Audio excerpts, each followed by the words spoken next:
பிரதமர் மன்மோகன் சிங் தலைமையின் கீழ் ஐக்கிய முற்போக்கு கூட்டணி அரசு பல்வேறு சமூக நலத்திட்டங்களை சிறப்பாக அமல்படுத்தி வருவதாக காங்கிரஸ் தலைவர் சோனியா காந்தி பாராட்டு தெரிவித்துள்ளார்.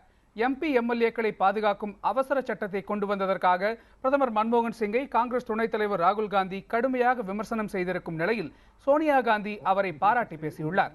கேரள மாநிலம் திருவனந்தபுரத்தில் நடைபெற்ற நிகழ்ச்சி ஒன்றில் பங்கேற்று பேசிய அவர் இளைஞர்களின் திறனை மேம்படுத்துவதில் மத்திய அரசு அக்கறை கொண்டிருப்பதாகவும் குறிப்பிட்டார்.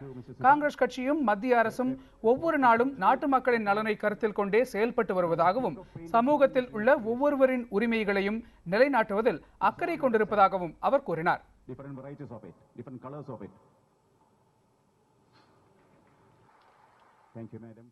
Over the last so many years, the UPA government, under the leadership of our Prime Minister, Dr. Manmohan Singh ji, has lifted millions out of poverty through our social welfare scheme.